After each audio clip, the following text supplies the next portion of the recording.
السلام علیکم ویورز۔ ماں دوائیوں سے کہاں ٹھیک ہوتی ہیں۔ موٹر سائیکل کا پنچر لگواتے ہوئے میں فیصلہ کر چکا تھا کہ اس ہفتے بھی اپنے گھر واپس نہ ہی جاؤں تو بہتر ہے۔ دیر تو ویسے بھی ہو چکی تھی اور جہاں پچھلے 3 ہفتے گزر گئے ہیں یہ بھی گزار ہی لوں تو گرمیوں کی چھٹیوں میں ایک ہی بار چلا جاؤں گا۔ اسی سوچ بچار میں روڈ پر کھڑے میں نے 15-16 سال کی ایک نوجوان کو اپنی طرف متوجہ پایا۔ وہ عجیب سوالیہ نظروں سے میری جانب دیکھ رہا تھا، جیسے کوئی بات کرنا چاہ رہا ہو لیکن رش کی وجہ سے نہیں کر پا رہا تھا۔ جب پنچر لگ گیا تو میں نے دکاندار کو 1000 روپے کا نوٹ دیا۔ اس نے 100 روپے کاٹ کر باقی مجھے واپس کر دیے۔ میں موٹر سائیکل پر سوار ہو کر جو ہی واپس شہر کی طرف مڑنے لگا تو وہ لڑکا جلد سے میرے پاس آ کر کہنے لگا، بھائی جان میں گھر سے مزدوری کرنے آیا تھا، آج دہاڑی نہیں لگی، آپ مجھے واپسی کا کرایہ 100 روپے دے دیں گے؟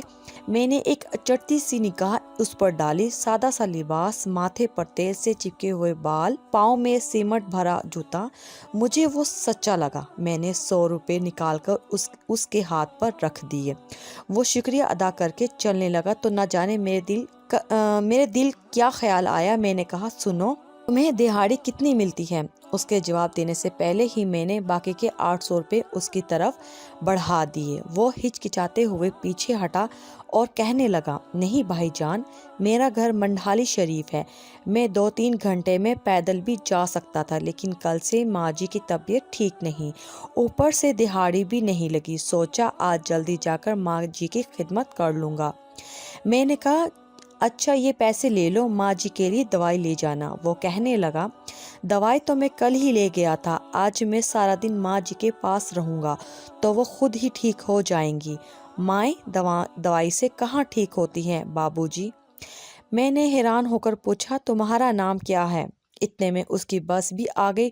وہ بس کی چھت پر لپک کر چڑھ گیا اور میری طرف مسکراتے ہوئے زور سے بولا، گلو۔ گلو کی بس آہستہ آہستہ دور ہوتی جا رہی تھی، لیکن گلو کے واپس کیے ہوئے 800 روپے میری ہتھیلی پر پڑے ہوئے تھے اور میں ہائی اسٹریٹ کی رش میں خود کو یکدم بہت اکیلا محسوس کرنے لگا۔ کچھ سوچ کر میں نے موٹر سائیکل کا رخ ریلوے اسٹیشن کی طرف موڑ لیا۔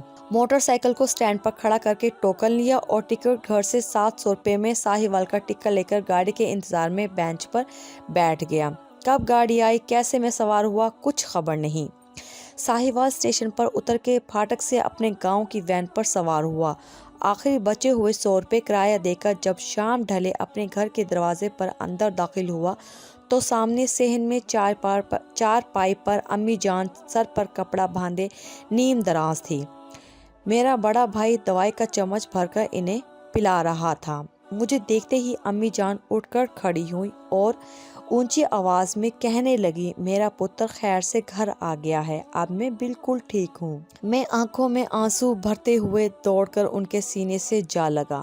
بس کے گیٹ میں کھڑے گلو کا مسکراتا ہوا چہرہ ایک دم میری آنکھوں کے سامنے آ گیا اور میں سمجھ گیا کہ اس نے مجھے 800 روپے واپس کیوں کیے تھے۔ والدین کی جان اپنے بچوں میں ہوتی ہے، اس بات کا خیال رکھا کریں۔ والدین کا کوئی نعم البدل نہیں، اگر آپ انہیں کچھ نہیں دے سکتے تو خیر ہے، لیکن انہیں اپنی زندگی میں سے وہ قیمتی وقت ضرور دیں جن سے انہیں احساس ہو کہ وہ آپ کے لیے انتہائی اہم ہے۔ ماں دوائیوں سے کہاں ٹھیک ہوتی ہیں۔ ماں باپ کو آپ کے پیسوں کی نہیں، آپ کی بھیجی ہوئی دواؤں کی نہیں، بلکہ آپ کی ضرورت ہے۔ خوش رہیں۔